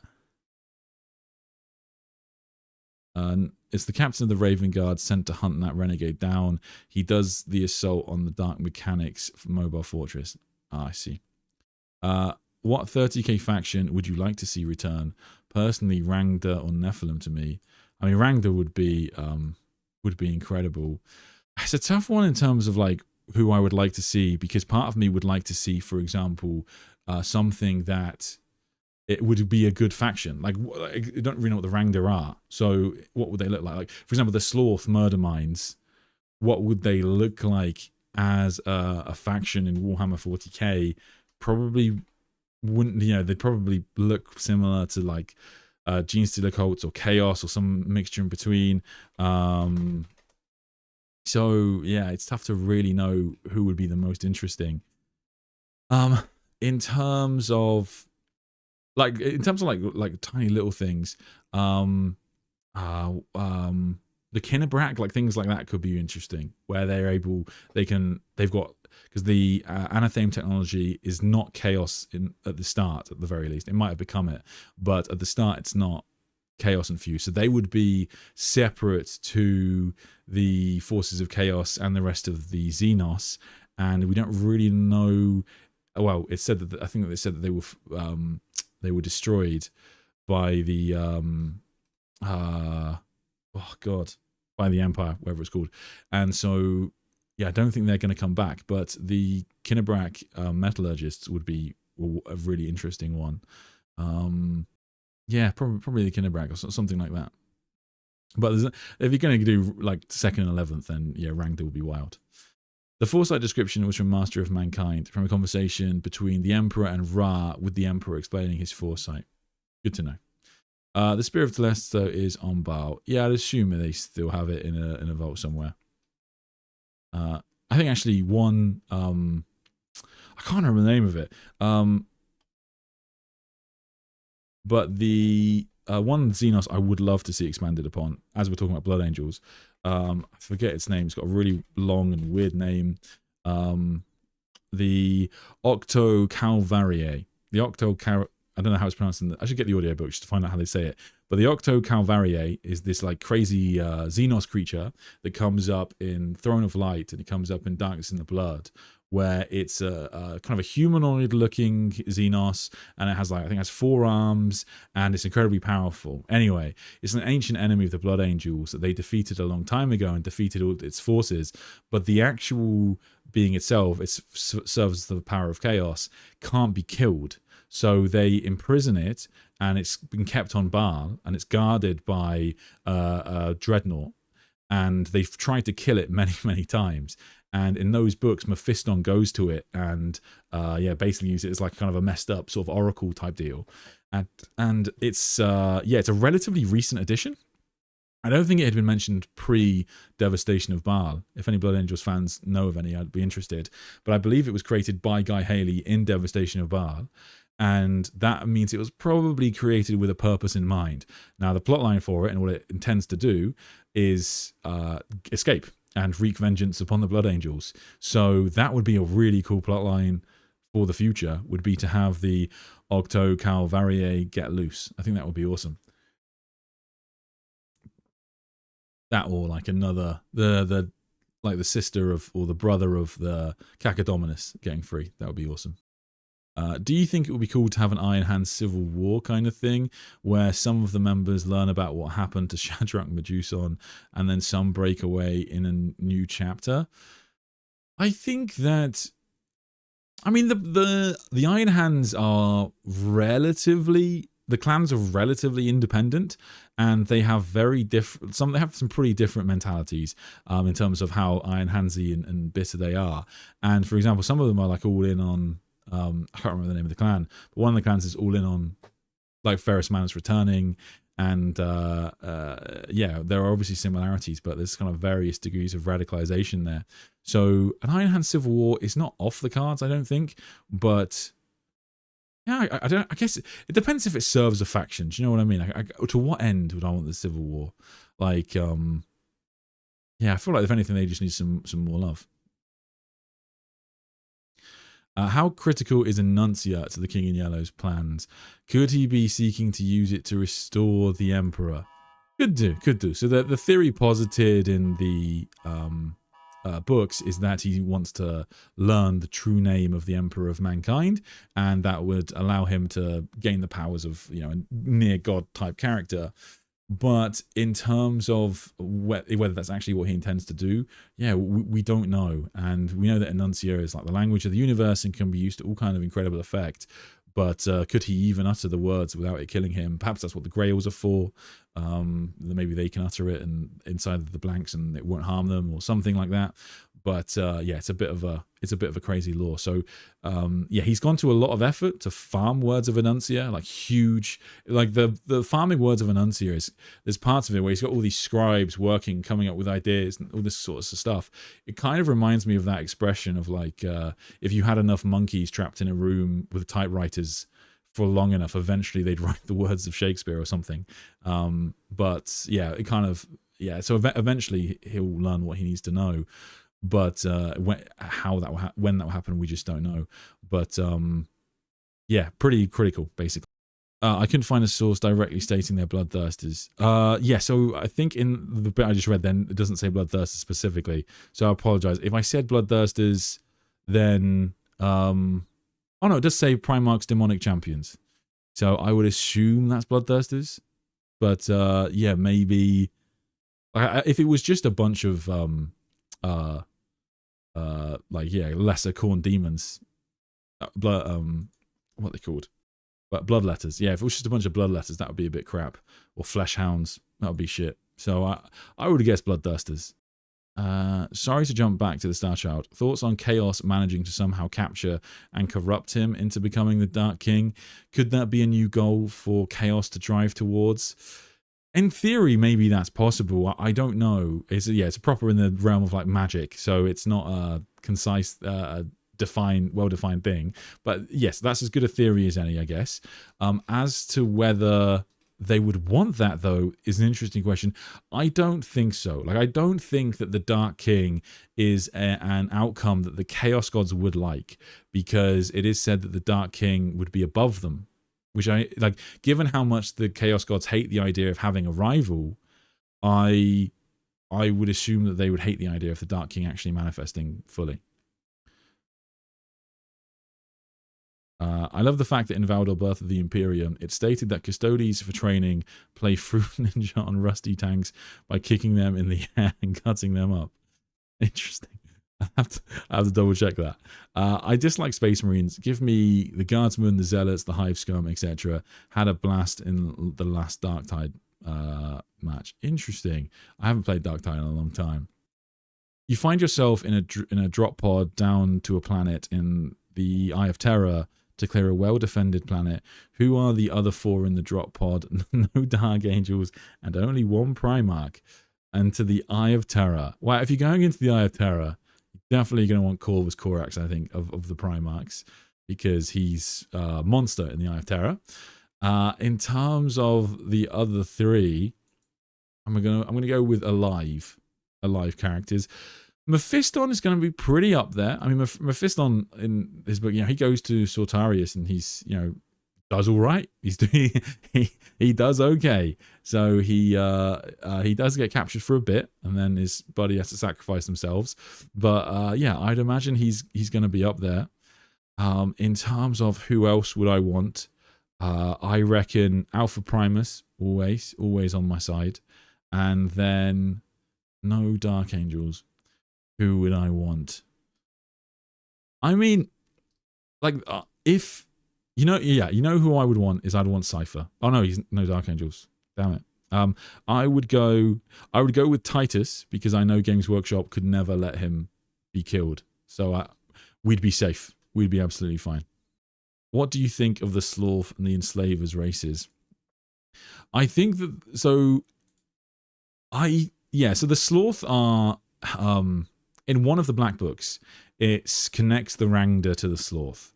And I think that sort of ties to the theory of the Sloth controlled one of the lost Primarchs.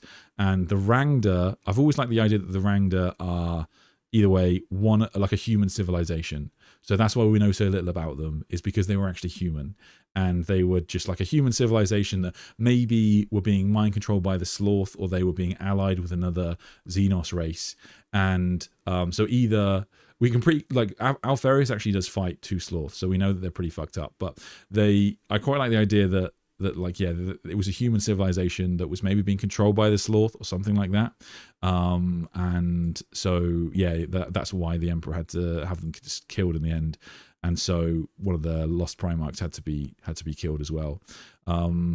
Or perhaps he returned home and then they'd been taken over by the Sloth or something like that. As to the Enslavers, they don't come up too much. Like they're from old Warhammer 40k lore. They're from like the Rogue Trader book, but they only really come up in things like the Death Watch books and that kind of thing. So I don't even know if there's an official image of the Enslavers. Scaly, like bulbous, tentacly looking things from the looks of it. But I don't know too much about them really. I'd have to check. I would guess the Death Watch books are the main place to go, but not too many of the references. Okay, they are apparently they're mentioned in Arcs of Omen and Abaddon, so there you go. I have to check that out, but I don't think in any meaningful capacity from memory. Where was I? Yes. Why wouldn't they bring back box dreads? They can be thousands of years old and awoken to do battle reasonably quickly. There must be hundreds, if not thousands, of them in the galaxy. Yes, pretty much.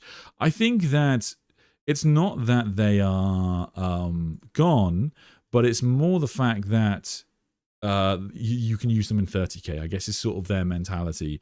That's, I guess, what they're thinking of. But yes, I can understand the frustration, definitely.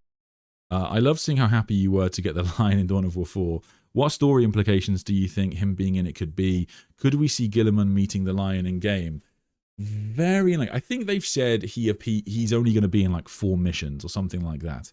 So he won't be in too much.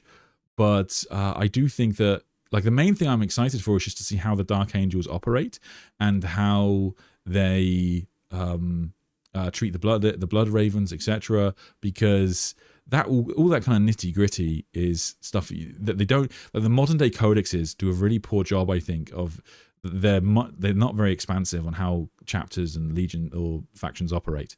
So I would like to see just kind of more how the Lion has reordered the Dark Angels, their mentality and how they treat other factions, etc. Because that's what I think Dark Angels fans also really want to see. Where were we? In Scars, Magnus tells the Khan he knows the name of the Emperor. Does that ever get addressed again? And does that mean Zeech also knows? Great question. Yeah, it doesn't come up again. And like in terms of whether that is, whether Magnus actually knows it, open to interpretation. I think it's unlikely because true names are incredibly powerful and I would have expected Magnus to do something with it by this point. But if he did, then yeah, that would be a massive asset in his corner. I would guess he just knows like the name Neoth and he assumes that's the true name of the Emperor. But yeah, Magnus claims a bunch of things to the Khan, and yeah, it's I guess it depends how much unreliable narrator and all. I'm assuming that GW have to kill off Malum Kado. He could have solo run the whole Dark Imperium trilogy. Yes, I mean. Yes, I think we have to take the events of Boltgun with a pinch of salt because, yes, he would become very quickly one of the most powerful beings in the setting if he can just keep knocking out Lords of Change like they're nothing. So yes, maybe I'd take Boltgun as Malum Cado's version of events, and actually what happened was something not quite that impressive. But yeah, up to you.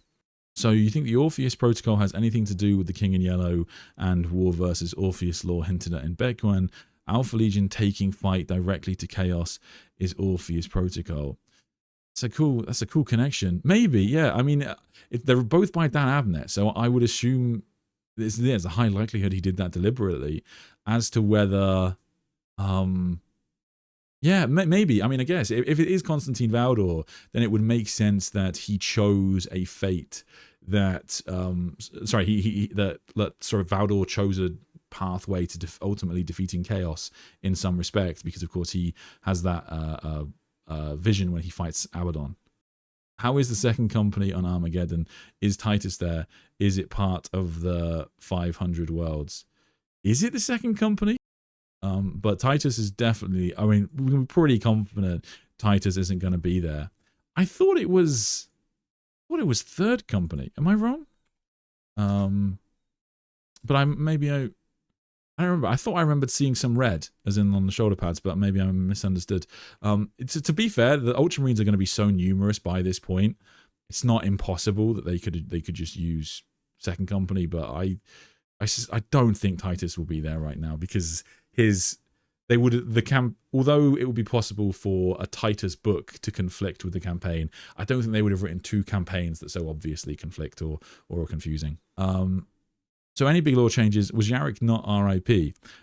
They haven't explained exactly how he came back yet, but presumably if he actually does get resurrected, that would be wild. How will the Blood Ravens react to the Risen? Will they even know? Almost certainly they won't know. They'll just kind of yeah, they'll just be like, oh, these are some weird painted Space Marines. Likewise with the Watchers in the Dark Angels won't let others see them if they can avoid it. What do you think the Space Wolves lore progression will be coming with Armageddon, especially if they're given credit for saving Yarrick? Yeah, I mean, the Space Wolves are in a pretty solid spot because their Legion has now been restored. They've now been restored to like almost Legion numbers, and so they really don't have to worry about going extinct anymore, which is their previous fear before Gilliman kind of came back to them and restored them. So I think that any lore that they have in the future is going to be a whole new storyline. So maybe something around finding Russ, not impossible, but the Lion, they're going to have a Lion reaction at some point. I know we spoke about it before. Ragnar has a small reaction, but we want to see what Logan Grimnar says. We want to see what Bjorn says. It's going to be wild. How do you think objectives being terrain will work in 11th? Cadian shock troops get double cover. Gaunt's ghosts can just pop up on any objectives. If there's anything problematic like that, they'll change the rules. That's not too uncommon, because that kind of thing often happens between editions, especially when like they change how cover and stuff works. This is actually a pretty common thing, I think. But in terms of how that rule will work, I actually think it's really good. I think basically what they're trying to do is have everybody play the same rule set, because they don't want to do this thing, which I think a lot of people would like, but I think that what they've decided to do is they don't want some people playing one version of the game, like a narrative version, and some people playing a competitive version, quote unquote. And so they've changed they've designed a system where everybody's going to be playing the same rules, so that everyone can play everybody. But if you're playing narratively, it's not a problem, because I think this is quite clever writing, because if you're playing a competitive game of Warhammer 40k, then you'll have set terrain, so you'll basically have set objectives, which is what you want for a balanced, like, kind of tough game like that. But if you're playing narratively and playing silly games, you kind of don't want these big objective markers sitting in the middle of the board, and it's kind of nice just having terrain. And so, like, I think that this rule is quite clever, because I think it will mean that it's the same rule, but as to whether it plays narratively or competitively, it's going to come down to the game that you decide to play with your friends, which is awesome. So I actually think this is quite clever, and I'm interested to see if there's anything more they can do in that respect. I like the idea that the Lost Primarchs figured out the secret to winning, unity among races, the one thing the Emperor feared. Maybe. I don't think it'd be something so pleasant, but Yeah, I do quite like the idea that one of them wanted to ally with Xenos and the Emperor killed them for it. Can GW bring back some forgotten factions into the limelight, like the Lucifer Blacks? Lucifer Blacks is a good one. One of them managed to bleed for a Primarch's sake. Yeah, I think so. I mean, they do lean quite hard on Talons of the Emperor as a tagline, and so sometimes I think like, oh, maybe they'll throw in Lucifer Blacks. But there we have it. The Blood Angels are returning to Armageddon. Last time they came back, they were crucial to the survival of the planet, and without them, perhaps it would have been lost. So they're definitely going to come and kick some ass, and we will see exactly how Yarrick returned and what the future for the Orcs holds, and whether everything is going to build up to I guess pretty much inevitable Ghazghkull appearance. But let me know what you think in the comments. Thank you so much for watching, and I'll see you all next. Thanks for watching this stream. If you could help me appease YouTube's machine spirit by liking and subscribing, I would greatly appreciate it. If you couldn't make the stream live but want to ask me a question anyway, consider posting it in our community tab and I'll answer it next time. To support the channel, click the join button below, which will give you access to more content, and you can drop into the members Discord where all the coolest Terrans hang out, away from the watchful eyes of the Inquisition. Thanks for joining me, and until next time, I wait for you and I forgive you. Good night.